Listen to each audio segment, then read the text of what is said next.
My wife left me while I was caring for my dying father, but neither she nor I knew he had millions of dollars in stocks, and she came crawling back.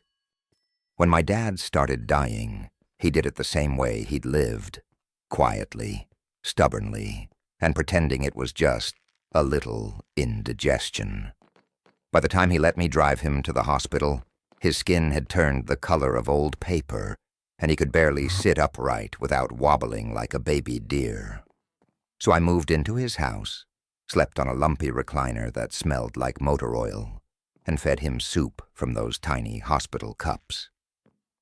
My wife, Lena, said she understood at first. Family comes first, she'd said, the same way people say, bless you, automatic, thoughtful enough to pass but not enough to hold weight. After 2 weeks, she was lonely.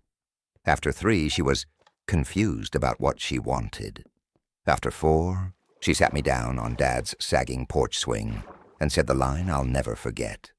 I can't be married to a ghost. You're not here anymore.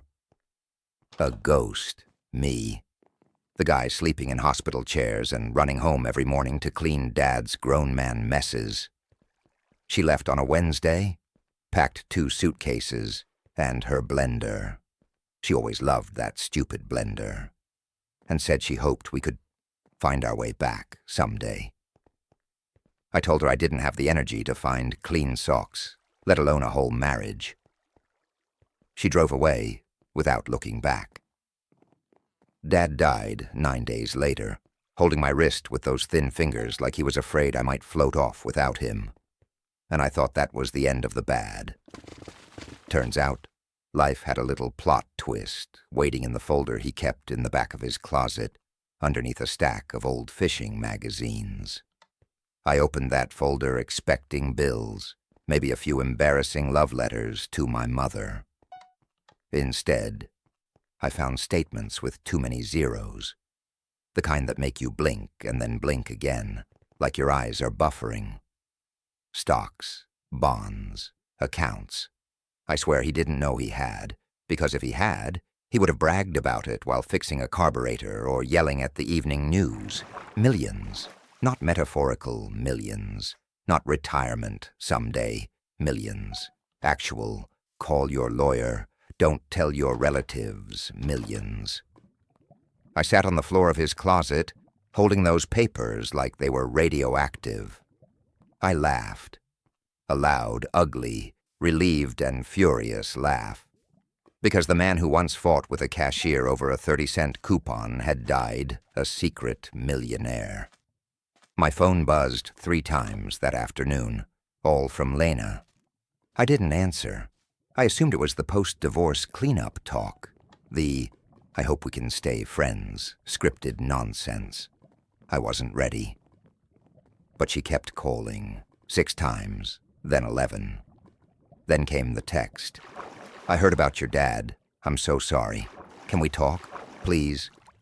I should have known then. Should have felt the shift in the wind. But I'm slow on the uptake with that sort of thing. Always have been. So I texted back a polite, numb, maybe later. Later came faster than I expected. 3 days after the funeral, when casseroles were still appearing on my porch, like unwanted subscription boxes, she showed up. Same soft knock she always used when she wanted something. She stood on the porch in a denim jacket too thin for the weather, arms wrapped tight around herself, like she had the right to shiver on my doorstep. I made a mistake, she said. Of course she did. She talked fast, like she could outrun the truth. She said she'd been overwhelmed, said she missed me, said she realized what she'd lost the moment she left. I just watched her. Grief had hollowed me out. I didn't have room for anger, but I had clarity. The cold, sharp kind you only get after something breaks beyond repair. Then she said it. Your cousin mentioned something about your dad's finances. I just want to make sure you're okay. Financially, I mean. And there it was. The hook slipped out of her mouth before she could reel it back in. I laughed again, the same ugly laugh I'd let out in the closet. She flinched like I'd slapped her. "I didn't know," she said. "I swear. Maybe we could talk? Maybe we could fix this?" I told her no, not loud, not cruel, just final, like turning off a light. But she didn't leave. Not really. People talk about closure like it's a door you get to shut.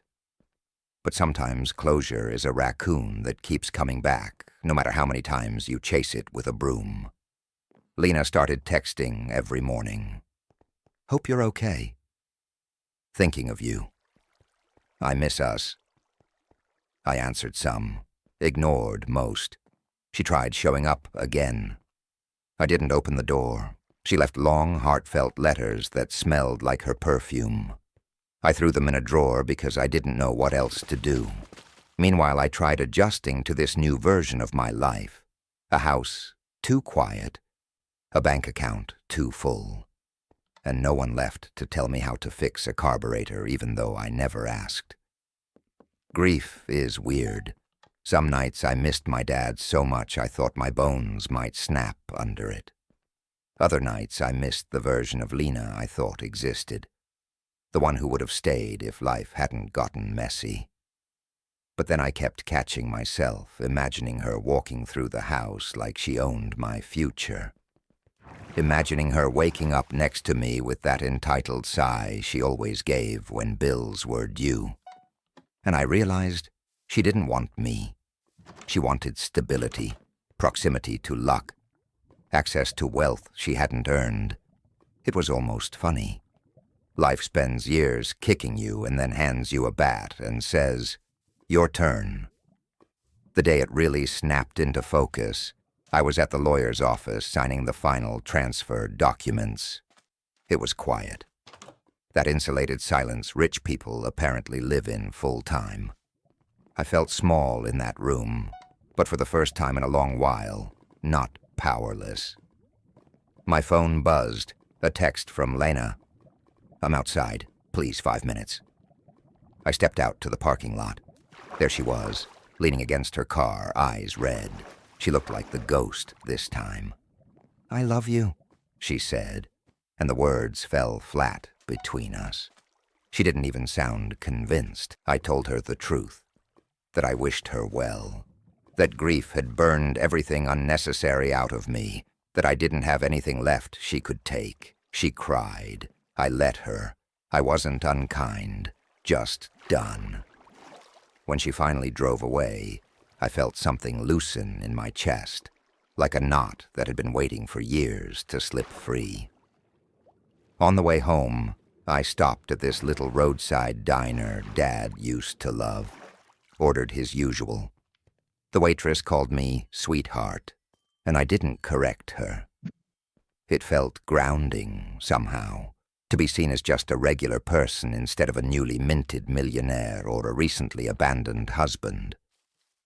I realized I was free, not because Dad died or because Lena left, but because I finally stopped waiting for people to be who I needed them to be.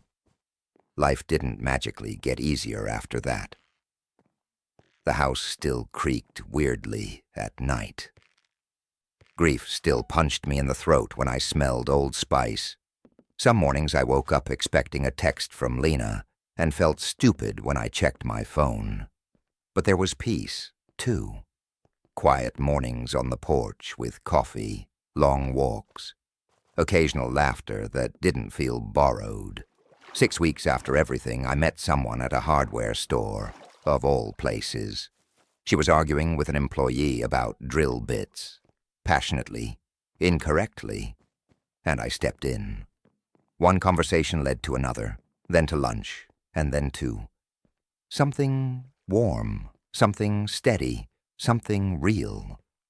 She doesn't know about the money yet, not because I'm hiding it, but because I don't want wealth to be the first thing anyone learns about me. I want to be chosen as the man who slept in hospital chairs for his father, the man who kept going even when everything fell apart. The man who finally figured out he deserved more than a wife who only remembered him when life got shiny. Lena did come crawling back. But by the time she did, I wasn't the same man she left. And thank God for that.